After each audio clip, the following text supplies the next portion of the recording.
எல்லோரும் நன்றாக இருப்பீர்கள்.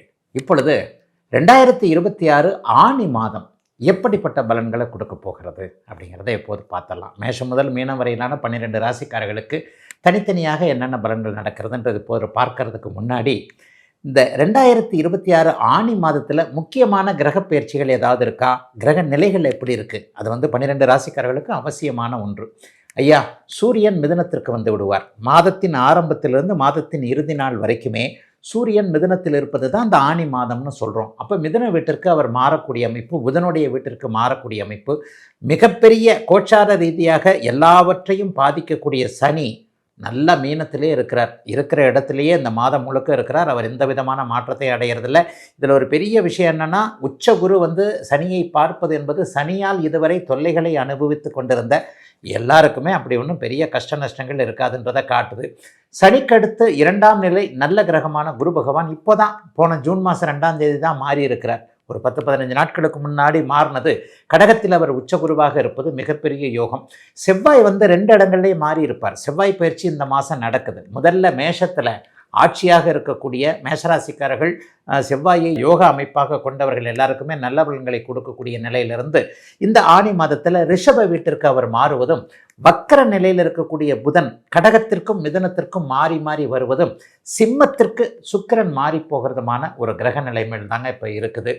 ராகு யாரையும் பீடிக்கலை. பொதுவாகவே ராகு கேதுக்கள் யாரையாவது ஒருத்தரை பீடிச்சாங்கன்னா, அதாவது ராகு கேதுக்களோடு யாராவது ஒருத்தர் இணைஞ்சிருந்தாங்கன்னா, அந்த கிரகத்துடைய ஒரு தன்மைகள் நன்மைகள் அந்த ராசிக்காரர்களுக்கு அது ஒரு யோகமான இருந்தால் அது கிடைக்காம போயிடும். அந்த மாதிரியான அமைப்புகள் எதுவுமே இந்த ஆனி மாதத்தில் கண்டிப்பாக கிடையாது. ஆக ஆனி மாதத்தில் பரவலான நிலையில் சனியிலிருந்து சுக்கிரன் வரைக்கும், மீனத்திலிருந்து சிம்மம் வரைக்கும் பரவலான நிலைமைகளில் இப்போது இருக்கிறது ஒரு பெரிய யோகமான ஒரு அமைப்புங்க.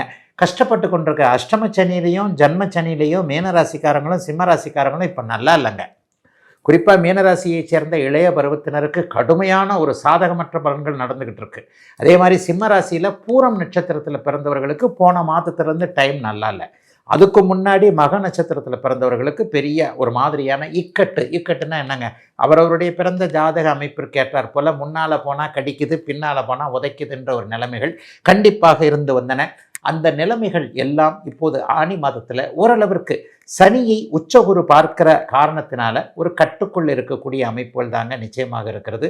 பெரிய சோதனைகள் எதுவும் இப்போதைக்கு கண்டிப்பாக வராது. 12 ராசிக்காரர்களுக்கும் சுபர்கள் என்று சொல்லப்படக்கூடிய புதன் குரு சுக்கிரன் 3 பேருமே இந்த ஆனி மாதத்தில் கடக வீட்டில் உச்சமாக இருக்கக்கூடிய தன்மை, ஆனி மாதத்தின் நடுப்பகுதியில் ஆனி பௌர்ணமி என்று சொல்லப்படக்கூடிய, அப்படியே அந்த ஆனி மூலம் என்று சொல்லப்படக்கூடிய அமைப்பில் ஒரு பௌர்ணமி நிலைமைகளில் சந்திர அதியோகத்தில் அந்த புதனும் சுக்கிரனும் குருவும் ஒரே நேரத்தில் ஜூலை மாதம் 1ஆம் தேதியாக இருக்கலாம். ஆனி மாதத்தின் நடுப்பகுதியில் ஆனி மாதத்தின் 15-16ஆம் தேதிகளில் பார்த்தீங்கன்னா பௌர்ணமி அமைப்பில் சந்திரனும் வலுவாக இருக்கிறார், புதனும் சுக்கிரனும் குருவும் கடகத்தில் வலுவாக இருக்கிறார்கள். ஆகவே கிட்டத்தட்ட எல்லோருமே ஓரளவிற்கு வரவேற்கக்கூடிய நல்ல மாதமாகவே அமைஞ்சிருக்குங்க இந்த ஆனி மாதம்.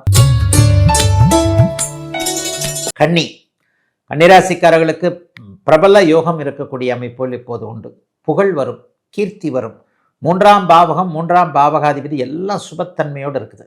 பெரிய அளவில் நன்மைகள் நடக்கக்கூடிய அமைப்பு இந்த ஆனி மாதத்தில் இருக்குங்க. ஆரம்பத்திலிருந்தே ஒரு உயர்வுகள் ஆனி மாத ஆரம்பத்திலிருந்தே நல்லபடியாக நடக்கும். குறிப்பாக 10ஆம் தேதிக்கு பிறகு இப்போது 8ஆம் இடத்தில் இருக்கக்கூடிய செவ்வாய் அப்படியே 9ஆம் இடத்திற்கு வந்து விடுகிறார்.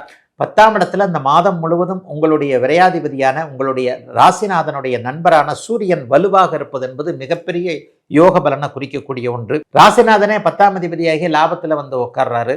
சுக்கிரனும் லாபத்தில் இருக்கிறாரு. லாபஸ்தானம்னு சொல்லப்படக்கூடிய 11ஆம் இடத்துல 3 சுபர்கள் ஒன்று கூடுகின்ற காரணத்தினால் கடந்த சில வருடங்களாக, கடந்த சில மாதங்களாக, கடந்த சில வாரங்களாக மனசில் என்னென்ன பிரச்சனைகள் இருக்கோ, எதை சமாளிக்க முடியலன்னு இருக்கிறீங்களோ, இதை சக்ஸஸ் பண்ண முடியல, அதை சக்ஸஸ் பண்ண முடியல, இதில் சக்ஸஸ் இல்லை, இந்த கேஸ் ஜெயிக்க மாட்டேங்குது, இவரை ஜெயிக்க முடியல, இந்த விஷயத்தை ஜெயிக்க முடியல, மனசு கட்டுப்பாடு இல்லாமல் இருக்குது. இந்த மாதிரியான பிரச்சனைகள் எல்லாம் ஆனி மாதம் 10ஆம் தேதிக்கு பிறகு டக்குன்னு மாறும். ஒரு பழக்க வழக்கத்தில் அடிக்ட் ஆகிட்டேன், அதை விட்டால் தான் நல்லா இருப்பேன்னு எனக்கே தெரியுது, ஆனால் விடுறதுக்கு மனசு வர மாட்டேங்குது. அந்த பழக்க வழக்கத்தை கண்டிப்பாக விட போகிறீங்க. ஒரு கான்டாக்ட், ஒரு தொடர்பு என்னை தொல்லைப்படுத்தி கொண்டே இருக்கிறது, இவருக்காக நான் செலவு செய்கிறேன், இவர் நல்லவர் இல்லை, எனக்கு நன்றாக தெரிகிறது, ஆனால் இவரை விட முடியவில்லை. இந்த மாதிரியான ஒரு தொல்லைகள் எல்லாம் அப்படியே உங்களை விட்டு விலகக்கூடிய மாதமாக ஆனி மாதம் கண்டிப்பாக அமையும். அண்ணன் அக்காள் உறவுகள் பெரிய அளவில் நல்லா இருக்கும். அண்ணனுக்கோ அக்காவுக்கோ உதவி செய்யக்கூடிய அளவிற்கு நீங்கள் தகுதியானவராக மாறக்கூடிய மாதமாக இந்த மாதம் அப்படியே கன்னிராசிக்காரர்கள் அனைவருக்குமே அமைஞ்சிருக்குங்க. சகோதர பாசம் உண்மையிலேயே நல்லா இருக்கும். ஐயா, சகோதர பாசம் அதே நேரத்தில் இருக்க வேண்டிய நேரத்தில் அப்பானால சின்ன சின்ன பிரச்சனைகள் வரும். 9ல் வந்து செவ்வாய் வந்துடுறாரா, 9ஆம் அதிபதி 11ஆம் இடத்துல வந்து 9ஆம் இடத்துல செவ்வாய் வரும்போது தகப்பன் வந்து ஒரு கருத்து வேற்றுமை, தலைமுறை இடைவெளின்னு சொல்லுவோமே, பெருசுங்க எப்போவுமே அப்படித்தானே. நாங்கள்லாம் வந்து உங்களை வந்து மதிக்கிறோம், ஆனால் உங்கள் விஷயங்களை நாங்கள் ஒத்துக்கவே மாட்டோம். ஏன்னா நாங்கள்லாம் புத்திசாலிங்க, நீங்கள்லாம் புத்தி இல்லாதவங்க தானே எங்களை மாதிரி வயசானவங்களுக்கு நினப்பு. இளைஞர்களுக்கு கொஞ்சம் தந்தையுடைய ஒரு அமைப்புகள் கொஞ்சம் ஒரு மாதிரியாக இருக்கும். ஆனாலும் ஒன்றை நீங்கள் நினச்சிக்கணும், என்றைக்குமே அப்பா வந்து கோழி மிதித்து கொஞ்சம் முடமாகாதுன்னு சொல்லுவாங்க. அப்பா வந்து என்றைக்குமே பிள்ளைகளுடைய ஒரு நல்லதைத்தான் நினைப்பார் அப்படிங்கிறத மனதில் வச்சுக்கிட்டு, தந்தைக்கும் மகனுக்கும் மகளுக்கும் கருத்து வேற்றுமைகள் ஆனி மாதம் 15ஆம் தேதிக்கு பிறகு வரக்கூடிய அமைப்புகள் கண்டிப்பாக ஏதாவது ஒரு சூழ்நிலையில் வந்து அது அடங்கக்கூடிய அமைப்புகள் உண்டு. தொழில் அமைப்புகள் நல்லாயிருக்கும். 10ல் சூரியன் இருக்கிறதுனால அரசு அனுமதி, அரசாங்கத்திற்காக அரசாங்க வேலைக்காக எதிர்பார்த்து காத்து கொண்டிருந்தவர்களுக்கு இந்த வருடத்திலேயே அரசு வேலை கிடைக்கக்கூடிய அமைப்பு, அரசாங்கத்திடமிருந்து நல்ல அனுமதிகள் கிடைக்கக்கூடிய அமைப்பு, நண்பர்களுக்கிடையே ஒருங்கிணைப்புகள் இருக்கக்கூடிய நல்ல சோகங்கள் எல்லாம் சுகங்களாக மாறக்கூடிய நல்ல மாதங்க 2026 ஆனி மாதம். அத்தனை கன்னிராசிக்காரர்களுக்கும் வயதிற்கு ஏற்றார் போல இப்போது ஒரு பழக்க வழக்கத்தில் அடிக்ட் ஆகிட்டேன், அதை விட்டால் தான் நல்லா இருப்பேன்னு எனக்கே தெரியுது, ஆனால் விடுறதுக்கு மனசு வர மாட்டேங்குது. அந்த பழக்க வழக்கத்தை கண்டிப்பாக விட போகிறீங்க. ஒரு கான்டாக்ட், ஒரு தொடர்பு என்னை தொல்லைப்படுத்தி கொண்டே இருக்கிறது, இவருக்காக நான் செலவு செய்கிறேன், இவர் நல்லவர் இல்லை, எனக்கு நன்றாக தெரிகிறது, ஆனால் இவரை விட முடியவில்லை. இந்த மாதிரியான ஒரு தொல்லைகள் எல்லாம் அப்படியே உங்களை விட்டு விலகக்கூடிய மாதமாக ஆனி மாதம் கண்டிப்பாக அமையும். அண்ணன் அக்காள் உறவுகள் பெரிய அளவில் நல்லா இருக்கும். அண்ணனுக்கோ அக்காவுக்கோ உதவி செய்யக்கூடிய அளவிற்கு நீங்கள் தகுதியானவராக மாறக்கூடிய மாதமாக இந்த மாதம் அப்படியே கன்னிராசிக்காரர்கள் அனைவருக்குமே அமைஞ்சிருக்குங்க.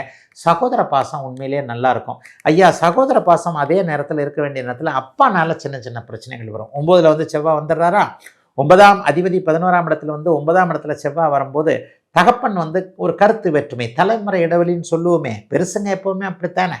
நாங்கள்லாம் வந்து உங்களை வந்து மதிக்கிறோம், ஆனால் உங்கள் விஷயங்களை நாங்கள் ஒத்துக்கவே மாட்டோம். ஏன்னா நாங்கள்லாம் புத்திசாலிங்க, நீங்கள்லாம் புத்தி இல்லாதவங்க தானே எங்களை மாதிரி வயசானவங்களுக்கு நினப்பு.